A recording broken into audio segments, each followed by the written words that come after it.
तौर से पश्चिमी उत्तर प्रदेश में सियासत जो बदल रही है, जो करवट ले रही है, और ख़ास तौर से मुस्लिम नेतृत्व जो पश्चिमी उत्तर प्रदेश में बहुत बड़ा वोट बैंक है, उसमें एक जो खालीपन का दौर देखा गया है, उस पर हम आएंगे।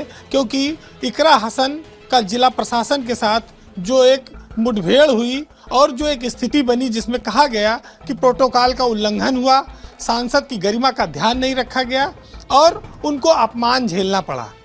इस विषय में महत्वपूर्ण बात ये आती है कि पश्चिमी उत्तर प्रदेश में जो लीडरशिप है, ख़ास तौर से चाहे आज़म खां की रही हो, वो जेल में हैं, और ज़ियाउर रहमान विवादों में हैं संभल में, और इसके अलावा इमरान मसूद बड़े नेता हैं, उन्हीं के ज़िले का मामला है, लेकिन वो चूंकि कांग्रेस पार्टी में विपक्ष की पार्टी के हैं, तो इकरा हसन के मामले से उन्होंने अपने आप को दूर रखा है।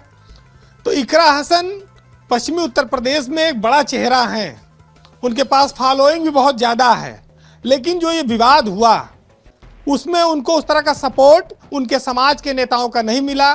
चाहे हर मुद्दे पर बोलने वाले एसटी हसन हो, या जेल से बैठकर चिट्ठी लिखने वाले आजम खां हो, और उनके नए नए पैरोकार जो बने हैं चंद्रशेखर आज़ाद हों, क्योंकि वो भी मुस्लिम सम्मेलन कई जगह करने आए।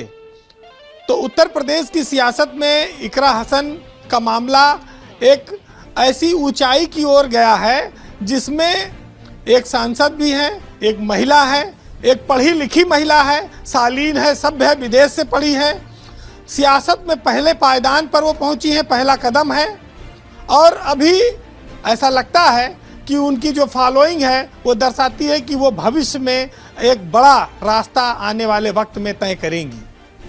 तो फिलहाल जो पश्चिमी उत्तर प्रदेश की सियासत में परिवर्तन आया है, वो एडीएम के साथ जो विवाद हुआ है सांसद का, इकरा हसन का, और जिस मामले में वो गई थी ईओ को शिकायत लेकर जिला नगर पालिका के अध्यक्ष के साथ, तो यहाँ पर एक चीज़ और आती है कि अफसर जनप्रतिनिधियों पर भारी पड़ रहे हैं, और अगर वो विपक्ष का है तो फिर तो उसकी कोई सुनवाई होगी, इसकी कोई गारंटी नहीं है।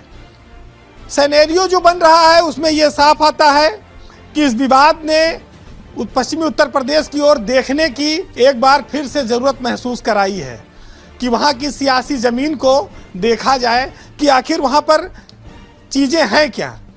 इकरा हसन को एकमात्र सपोर्ट जो मिला है वो किसान नेता राकेश टिकैत का मिला है। अफसरों के बारे में उन्होंने अपनी राय खुले तौर पर जाहिर की है कि वो जनप्रतिनिधियों का सम्मान नहीं करते हैं, और इकरा हसन का जो अपमान हुआ है वो अफसरों की इन्हीं मनबढ़ और मनमानी के कारण हुआ है। तो स्वाभाविक है कि अब सियासत में ये चीज़ आगे बढ़ेगी, या जो अभी तक होती आई है उसको देखकर लोग चुप हो जाते रहे हैं। अखिलेश यादव ने अपने सांसद के पक्ष में सोशल मीडिया पर बयान जारी किया है, और इकरा हसन ने भी जब अपनी बात रखी है तो वहाँ पर शालीनता के साथ जो बातें कही जा सकती हैं उन्होंने कही हैं।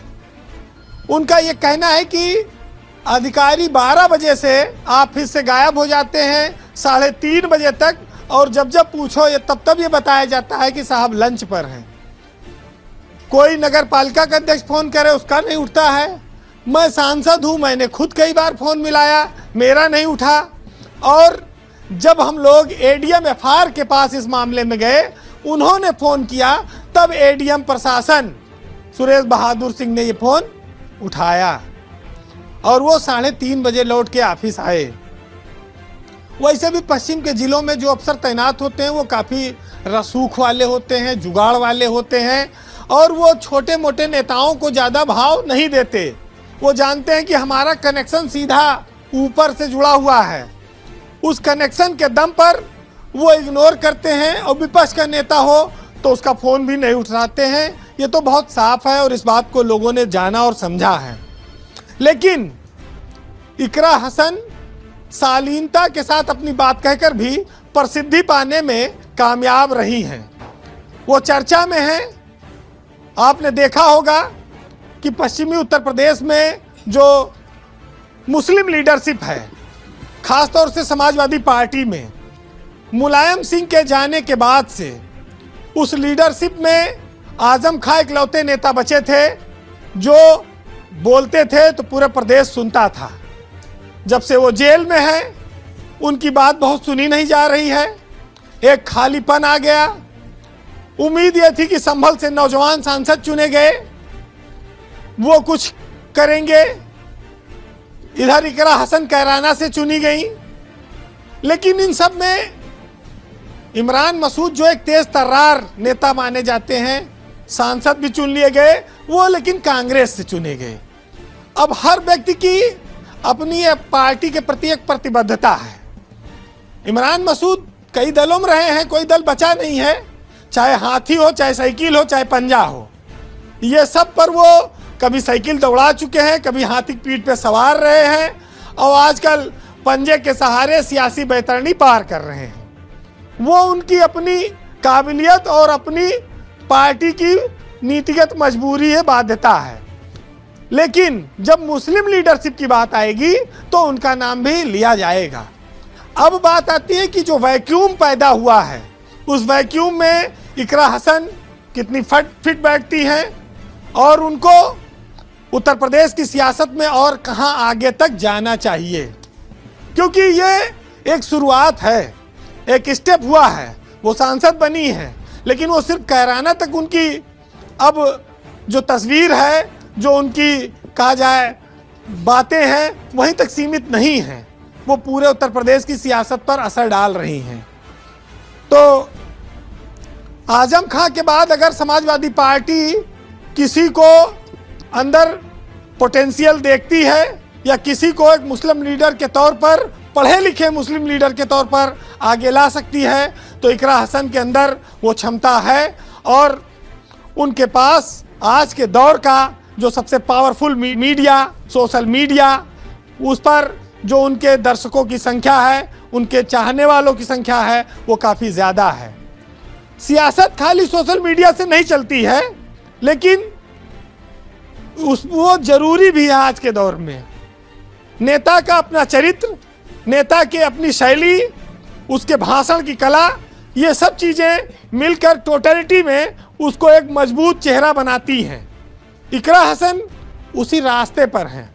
हम ये नहीं कहते कि वो पूर्णता को प्राप्त कर चुकी हैं, लेकिन वो आने वाले वक्त में एक बड़ी लीडर बन सकती हैं। कहते हैं कि जैसे तराशा जाता है किसी पत्थर को, नेताओं के लिए कहा जाता है जितना वो घिसे जाते हैं, जितना उनको आगे बढ़ाया जाता है, ये चीज़ें बहुत मायने रखती हैं। तब एक नेता 10 साल, 15 साल, 20 साल में एक मुकाम पर पहुंचता है। और आज के दौर में अखिलेश यादव जब से समाजवादी पार्टी के राष्ट्रीय अध्यक्ष बने हैं, उनके पास आजम खां के बाद ऐसा कोई बड़ा मुस्लिम चेहरा नहीं है जिसको आप मास लीडर के तौर पर उत्तर प्रदेश में प्रोजेक्ट कर सकें। और ये प्रोजेक्शन अगर इकरा हसन के अंदर दिखाई पड़ता है, इसकी संभावनाएं नज़र आती हैं, तो समाजवादी पार्टी को इस पर विचार करना चाहिए कि वो ऐसे नेताओं को आगे लाकर, वो महिला भी हैं, आधी आबादी का प्रतिनिधित्व करती हैं, उनकी बात सरलता से, आसानी से लोगों तक पहुंच रही है। तो ये समाजवादी पार्टी के लिए भी एक बहुत बड़ा डिसीजन होगा कि वो इस तरह के नेताओं को, चेहरों को कहां तक आगे लेके जाना चाहती है और किस रूप में लेकर आना चाहती है। लेकिन अब 2027 का चुनाव ज़्यादा समय नहीं बचा है। पश्चिमी उत्तर प्रदेश, जहां मुस्लिम एक बहुत बड़ा फैक्टर है, निर्णायक है, वोट बैंक है, और उसमें किसान नेताओं, खासतौर से राकेश टिकैत का जो सपोर्ट मिला है, वो ये दर्शाता है कि इकरा हसन पश्चिमी उत्तर प्रदेश से निकलकर उत्तर प्रदेश के राष्ट्रीय फलक पर एक बड़ी तस्वीर बनकर छाने के लिए तैयार हैं। अब उसका कैनवास समाजवादी पार्टी के राष्ट्रीय अध्यक्ष अखिलेश यादव को डिसाइड करना होगा। ये सियासत बहुत महत्वपूर्ण मोड़ पर है और इकरा हसन की राजनीतिक जीवन में भी ये एक बड़ा टर्निंग पॉइंट साबित हो सकता है।